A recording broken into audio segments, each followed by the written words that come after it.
pleasure on the Animated Podcast today to welcome Mark Acheson from Crisis Heroes.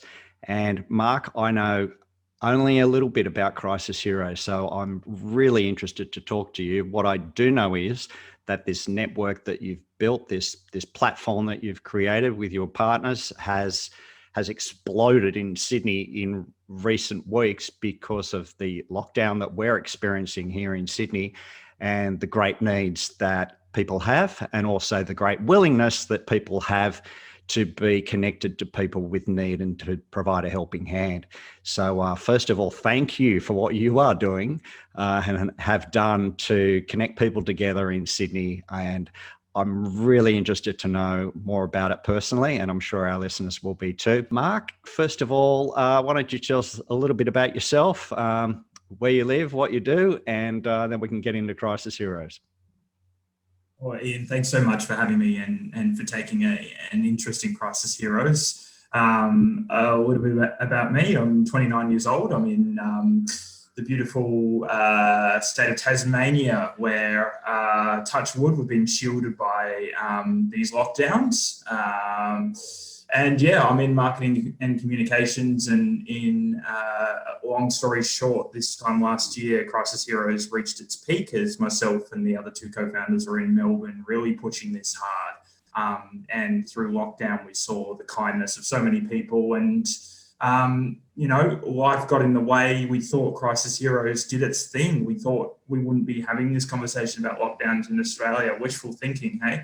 And then I just noticed that, well, we obviously all noticed that what's happening around Australia and these capital cities. So I just flew off the cobwebs and fired up Crisis Heroes again. And the response has been overwhelming. We've had 2,500 people in the space of 2 weeks sign up. Yeah, that's incredible. And I know the national media has picked up the story too, I believe.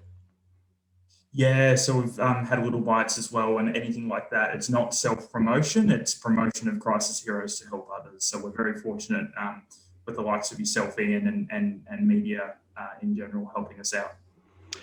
Okay, well, let's wind things back to the lockdown was biting in Melbourne, and you and your friends or associates came up with this idea. Now, many years ago, I was connected with a group of people, and we decided, look, Joe over here, he's got a lawnmower that he uses once a week, and for the rest of the time it sits in the garage. And, Flo over here, she's got a sewing machine that, we found these people who had these assets that weren't in use all the time, and we created this database of resources that people had, and anyone who had a need for a particular thing, rather than going out and buying the same thing, they could connect in with the hub, and then they would be pointed to Joe or to Flo to connect with them. And it was a sharing of assets and things in common, and it worked really good for a few years there. Now the world has changed, and we now have the internet. So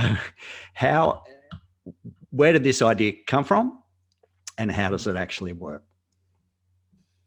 Let's rewind even further back than lockdown this time last year in Melbourne. And it was the start of last year when I thought it was a good idea to pack up and travel to the other side of the world to try and live my life in the UK. And I made it as far as America, albeit a detour, with one of the co-founders, Matthew Platts. And within a couple of weeks of being in America, we noticed things aren't right here at all. So that was about March. March. And so we flew back to Tasmania. We did our quarantine before hotel quarantine was in place. So I was with my parents, and so was Matthew. And it begged the question, what about people that didn't have the support of friends and family during lockdown? Yeah, for supplies, food and everyday essentials. So that's where Crisis Heroes was born, out of the necessity for people in quarantine. And then I remember reading in the local paper about elderly people actually putting signs up in their window on the northwest coast of Tasmania, saying food needed and stuff like that. And that wasn't even for quarantine. And then I had the light bulb moment with Matt, and we went and reconfigured Crisis Heroes to to be what it is today. And then to bring you to this time last year, yeah. I have some strokes of bad luck here, and I moved to Melbourne just before the second lockdown. So, the silver lining was we were able to focus on Crisis Heroes, and we grew that through a campaign called Mates for Melbourne, getting people to lean on one another through virtual online chats. And yeah, we're here today doing it all again to see if we can't inspire a bit of positivity. So Crisis Heroes, it's a website, it's a platform.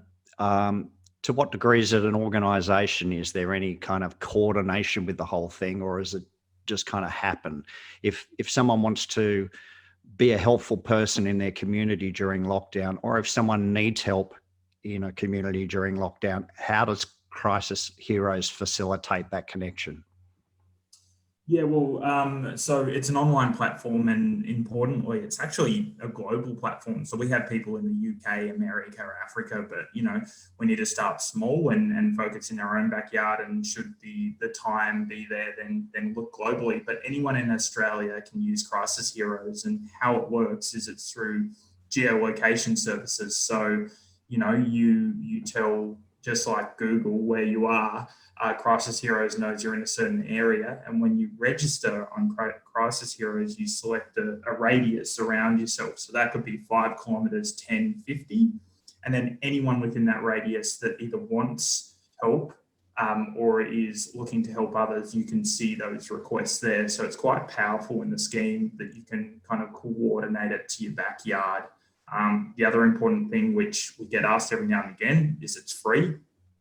And so yeah, people register, select their location, and then they can look to post saying, hey, I'm available to walk a dog, or I'm here for a friendly online chat. But as important is the fact that people can post saying, I'm in need of a hand, so I need my dog walked. I'd like to have a chat with somebody due to isolation. And then it marries those two people up, and they go off and have an online chat and then facilitate the good deed. Yeah. Now, who makes that match? Does the person who has the need approach the person who's offering to help? Is that where the first point of contact comes, or is there a third party involved there somewhere?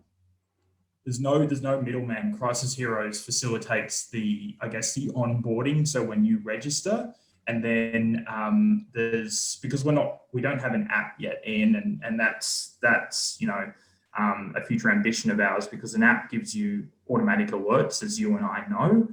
So if we use the example of you and I, if I've registered on Crisis Heroes to say I can walk somebody's dog, and you're within my radius, we've both selected the same radiuses, then an app would be able to tell me when you request a service from me that, hey, Ian is in need. For now, we get around that by using email notifications, which seems to be doing its purpose. But back to your original question, there's no middleman. People need to either go and have a look within the radius of people that are needing help or wanting to give help, and then they use a bit of initiative and connect themselves. Okay, so they'll get an email in their inbox saying there's this person here who's offering to walk a dog within the range that you've specified, and then it's up to you whether you make contact or not. Correct. And the person who's volunteering, it's up to them whether they make themselves available at the time that the request is being made. So it's you can make your own decisions as you go. You're totally in control of the help that you're saying you need at a particular time, and the help that you're offering at any particular point in time. Yeah, you can do as much or as little as you want. And I was doing my research. There's a wave of informal volunteering in Australia, which I would categorize as Crisis Heroes being. So I guess the mission statement of Crisis Heroes is empowering everyday people like you and I that haven't thought of volunteering before to do it. Because I think there's an idea of volunteering. My personal belief is, anyway, when you think volunteering, you think maybe planting trees along a riverbank, or going and working in a soup kitchen, or working at Vinnie's, which is all obviously amazing things. But these Crisis Heroes is baby steps for people wanting to get a taste of what it's like to help other people. So we've had so many comments from people going, I've never done something like this before, and it's the most fantastic feeling that I've been able to help somebody. And as importantly, is the people needing help going, I didn't know where to turn before just for a friendly online chat. Okay, that's awesome, Mark. What I'm going to do at the end of this podcast is actually jump online and register myself as a volunteer, perhaps even register a need I have. And I'm going to record that process and slot it in to this video chat that we're having. So the first thing I want to do is go to crisisheroes.com. There's a button that says Start Now. So I want to go to that and click it. And then I've got the opportunity to either register with email or sign in with Facebook. I'm going to sign in with Facebook. Continue as Ian. And enter my location. What radius would you define as your community? I'm going to say 5 kilometres. Use this location. Then I come to this screen, some final details. I'm going to put in my year of birth, my gender, do I identify as part of the LGBTIQA, my email address, and then I can check or uncheck any of these boxes. Hit submit. How Crisis Heroes work. If you're in need, create a request for nearby helpers to respond to. If you want to help others, create an offer to help. An offer or request can be anything from collecting groceries to a friendly online chat. No act is too small. Great. Next. Feel safe. We will only ever show your first name and approximate location. That's great. Cure isolation with a phone call or online chat. 1,958 other users are ready for a call or chat. And enter Crisis Heroes. And you can see here that it's set up a page for me. Welcome Ian. And I'm going to offer help. And I can elect the kind of help that I'm wanting to provide. Picking up supplies, yes, I can do that. And if I click in here, what happens? Okay, I get options. I don't really want to walk a dog, but I'm happy to volunteer. I'm happy to have a friendly online chat. I'm happy to have a friendly phone call. So I just select each of those. Show guidelines. Please read at least once. I need to do that first. So I click in there. It's got a whole bunch of do's and a whole bunch of don'ts, so I'm going to spend time reading that. And then after I've read that, and I'm happy with all those conditions, I'm going to hit submit. Create offer to help. Now it's showing what I'm prepared to offer help within a 5k radius. And then when I've done that, I can go back and if I want to request help, I go to the main page. I can go back to home and I'm going to get help and I can click in there with what I want help with and I'll get matched up with the people who are offering help. And I can either select one of those options or I can select other and I can type in what it is I want help with. And then I create request. Easy. One woman in Flemington in Melbourne who posted to us, got in touch with us and said that she was waiting on a COVID test result at that point in time and she couldn't go outside. So she was feeling incredibly isolated, living by herself. So she reached out to people on Crisis Heroes and formed these friendships, these online chats. But when they're allowed to do so, abiding by COVID law, she was able to go for walks with some of these people as well. And she said it was the difference between staying in bed and getting out of bed and getting on with the day, because she was, if I can say it quite frankly, pretty depressed as a lot of us were during lockdown. So she said that was a game changer for her. It was the reason she was able to get out of bed and keep moving forward throughout the day. So to hear that is absolutely phenomenal. Yes.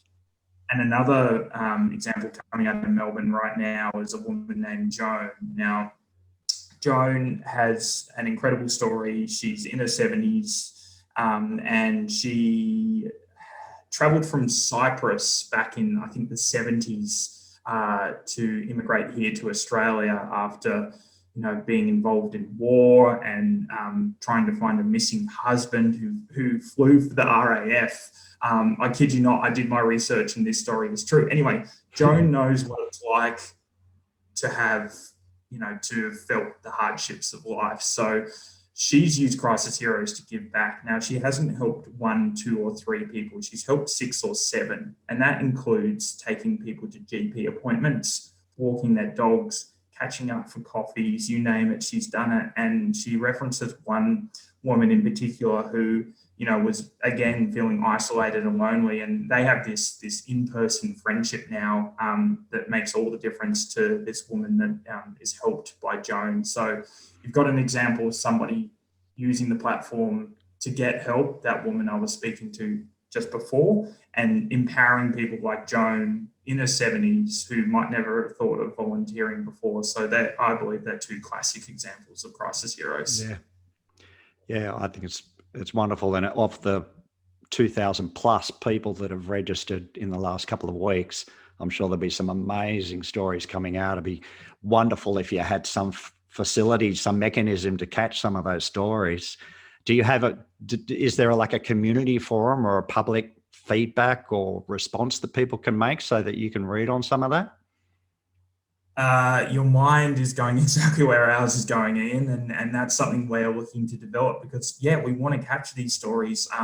It's important, again, not for our egos but with their permission, to be able to share these stories with media as well, so the Crisis Heroes name can grow.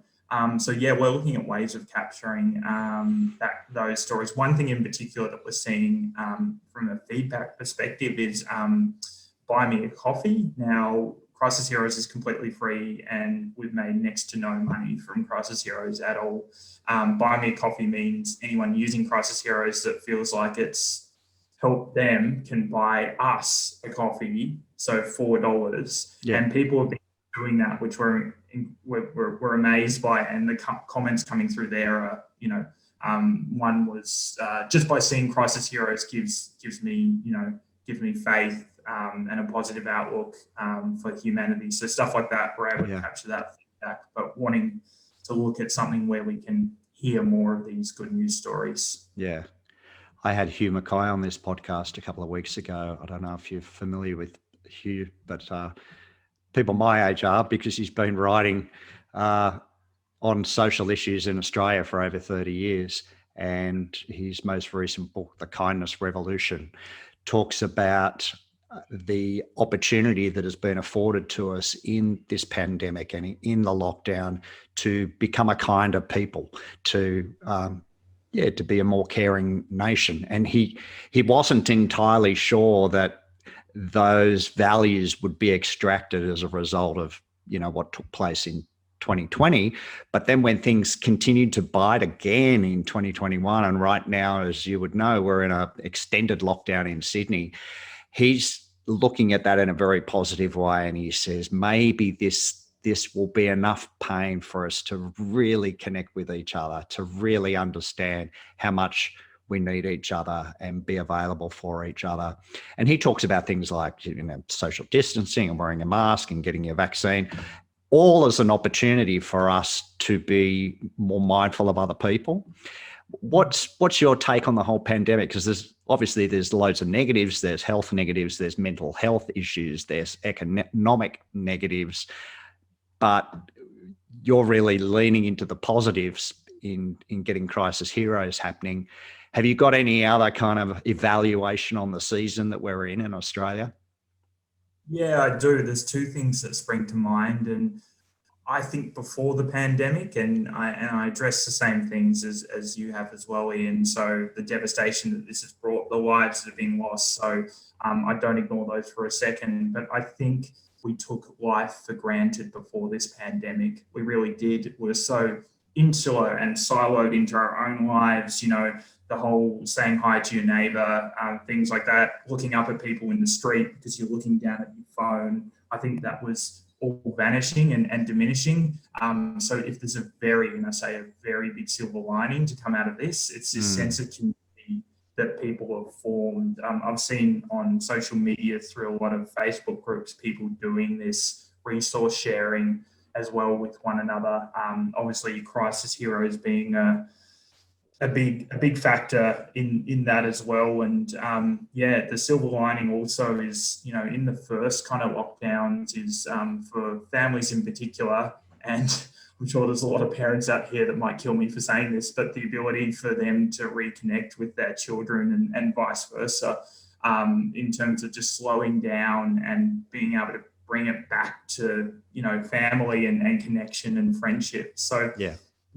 those two things are my biggest take homes, and thirdly would be trying to focus on the positives to it. And Crisis Heroes does that on a daily basis for us. We're not jaded. We know that there's huge issues going on in the world right now, and it's hard to ignore the people with the anti-lockdown rallies and stuff like that. But for the most part, if not all, the whole part on Crisis Heroes, we're just seeing this wave of positivity, this wave of kindness, and it fuels us to keep building this thing.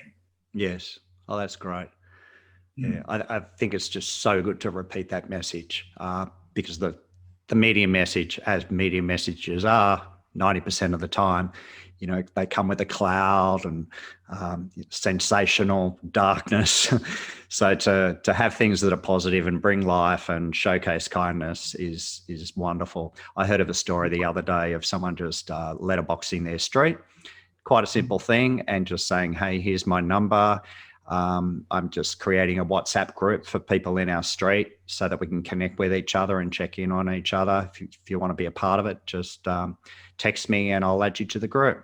Well, that's been fantastic. They've got 20 people now connected into a WhatsApp group who are just checking in on each other. Now, some of those would have already had avenues of support and connection, but there'd be others in that 20, I'm sure, that are like, phew, I really need this.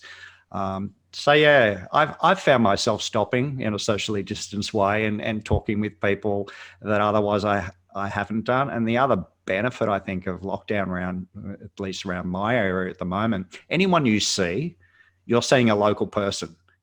So you've got that in common, and you can talk to them knowing that there's a good chance that you can continue that connection beyond that conversation.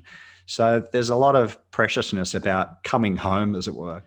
So what's the best way to connect with you or to follow what Crisis Heroes is going to be doing? Because it's now getting some global reach. And is it just through the website, or is there an Instagram or some other means by which people can follow and keep in touch? I think the best ways are social media, so Facebook and Instagram, if you just search Crisis Heroes. If you want a little bit more in-depth understanding of what we're up to and updates, then signing up to our newsletter is the big one. So I'm able to actually stop for a second and reflect on the past couple of weeks. I did that with an email last night to everyone saying, wow, it's been an amazing 2 weeks of welcoming more than 2,000 people. So yeah, I think that newsletter is a big piece of what you're going to be doing going forward, and having that small band of supporters that you draw close and you keep in touch with. I mean, I'm enamored by the idea. I think it's absolutely wonderful. It's so simple, and it's grassroots, which I love. And obviously it's going to need some infrastructure support going forward, and there will be businesses take it on as part of their social enterprise. So I think it's going to be well supported, and I'm wishing you all the very best with it. And I certainly for personally will keep in touch with what's going on, because I'm really excited about it. So Mark, obviously this has got traction through the whole pandemic and through the lockdown. I can see great potential for this on the other side of it. It would be wonderful to think that what you've stirred up and the connections that have been made could continue well past the pandemic, and indeed shore us up for the next crisis that might happen in our communities. What's your thoughts about that? Moving forward, we want Crisis Heroes to be a platform for everyday tasks for everyday people, still with the angle of kindness. So, hi, can somebody take my dog for a walk? Can somebody drop off some errands because I've broken my leg and I can't drive?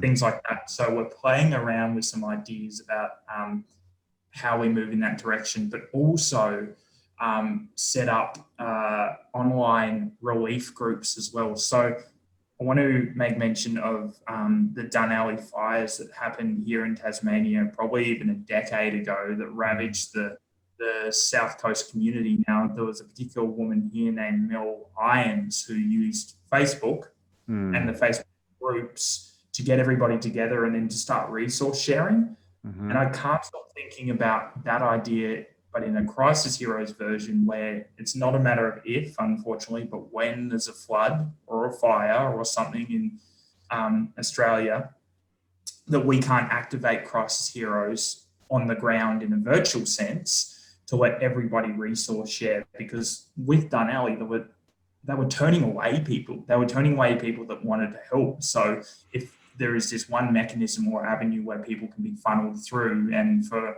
admin in a government capacity or whatever can use Crisis Heroes to facilitate these acts of kindness, then yeah, I think that's where Crisis Heroes' future lies. So not only in a crisis itself, but more facilitating the everyday. Okay, that's wonderful. Yeah, I mean, we have the Red Cross, we have the Salvation Army, we have a range of community organisations that are there in crisis, and we have Lifeline. We have various groups that are there every day, day in, day out, and but I think to have Crisis Heroes sitting alongside some of that, leveraging the power of social media, and the natural connections that people have, I can see some great partnership there with organisations that are maybe better suited for XYZ purposes, and Crisis Heroes doing what it does so well. Well, sorry to interrupt, and I guess the unique value of Crisis Heroes, because you just reminded me of the fact that we've spoken with the Red Cross, we've spoken with Salvation Army, and the thing that has them keeping an eye on us is the fact that our database, our users, the average age is between 20 to 40. That's it. And yeah, you and I both know where this is going.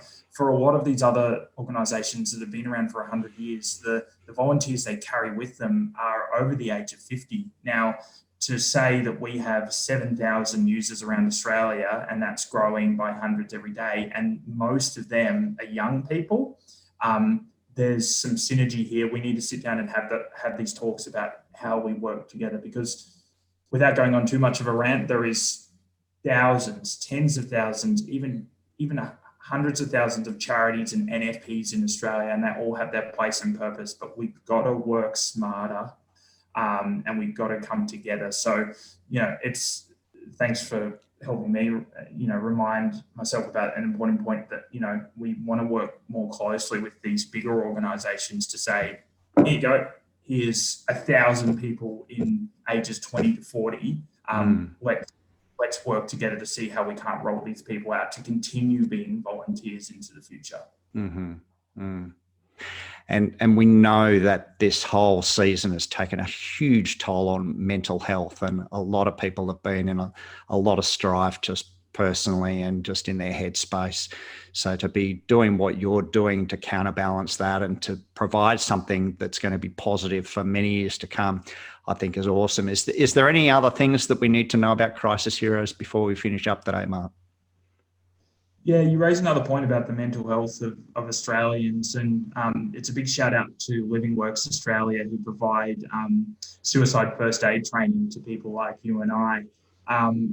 If somebody was to ask me what is one of the proudest moments of my time with Crisis Heroes, it would be partnering with Living Works. So we were able to roll out training to people that needed it. And I would encourage people to have a look, because I believe that they're offering free online training at the moment. It only takes 1 hour. And as our campaign said, you can learn the skills to save a life. So what that meant is we were having people on Crisis Heroes register, do the Living Works training. They would get a unique badge that would show people that they have mental health first aid training, and then facilitate that training by chatting with people online. So what they're doing, mental health is an issue that is close to my heart, and that campaign in itself was one of my proudest moments of Crisis Heroes. Okay, so that's Living Works in partnership with Crisis Heroes, providing mental health training for anyone, me, anybody, so that they're more skilled up to have a conversation with people that could save a life. So that's fantastic.